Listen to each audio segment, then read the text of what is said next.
Hello and welcome back to another week of Sambo iRacing. We're back in the Ferrari 296, this time at Nurburgring WES BEC, whatever that is. It's something, it's the sprint track without the chicane, although there is a chicane, several of them. Anyway, if you are new to my channel, what we do is a hot lap followed by a breakdown lap, and we are back in the cockpit one final time, the driving line on. Any questions, do let me know in the comments. I do mention the track conditions in the hot lap, so if any questions on that, they are answered in there. Right, let's start the hot lap.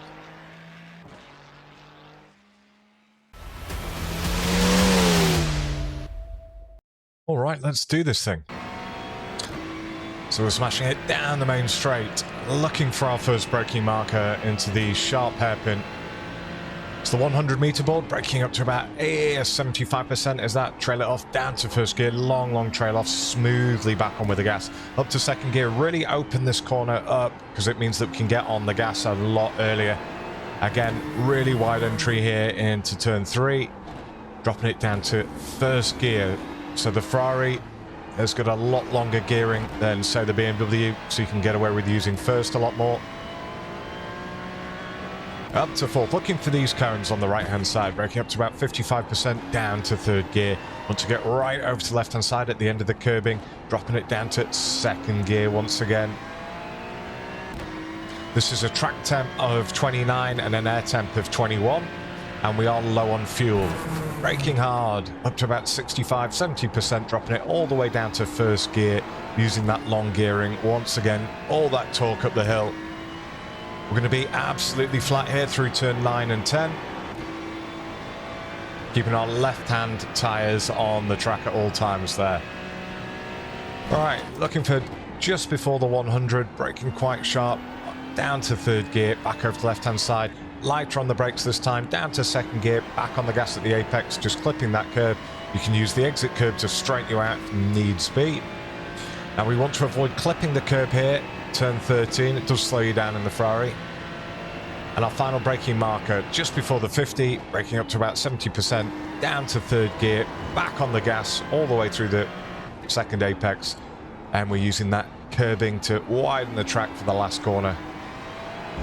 Exit nice and wide, and over and across the line we go in a 153.5. So this is low fuel. I try and do a trade-off between using the fixed setup, but also knowing that some people will be putting guides out there using open setups and low fuel. Anyway, let's do the breakdown. Right, we will try and charge through the breakdown. I know you people have got places to be. Right, first braking marker just before we hit the 100.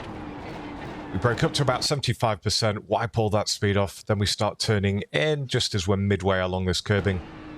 Dropping it down to first before then, get nice and tight to that curb, that bollard. Back on the gas, but we've got to be really patient, as you can see there, looking at the telemetry graph. Nice wide entry. Then we're going to do a lift, only on the brakes up to about 7-8%. Back on the gas once again. Now it's the just towards the end of this green asphalt patch that we're going to brake again.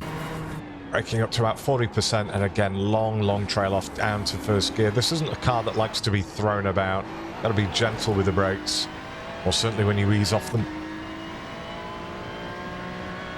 Right, we're looking for these cones on the next entrance. So once we get alongside them, brake briefly up to about 55%, then we trail that off down to the apex, getting on the gas as we hit it.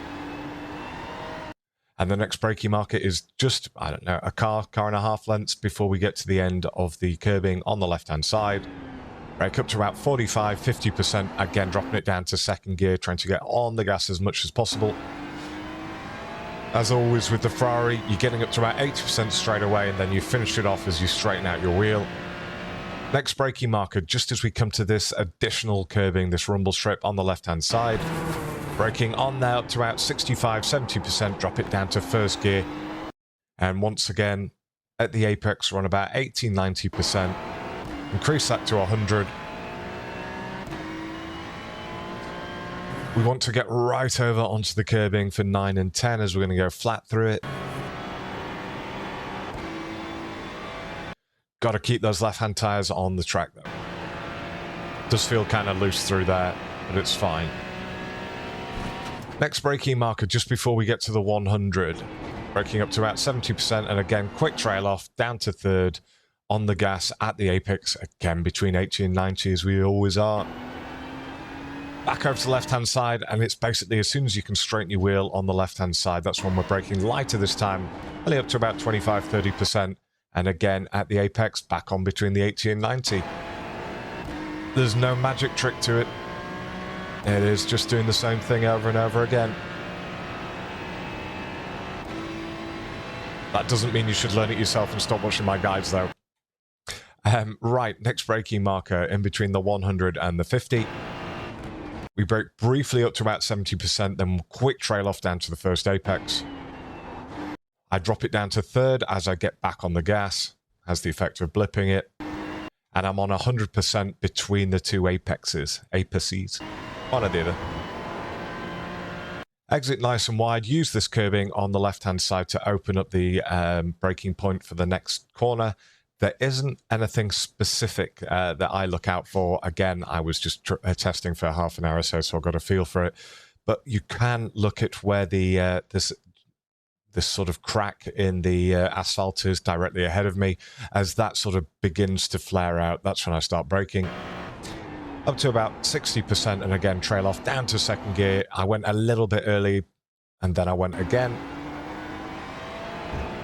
That's what my wife says.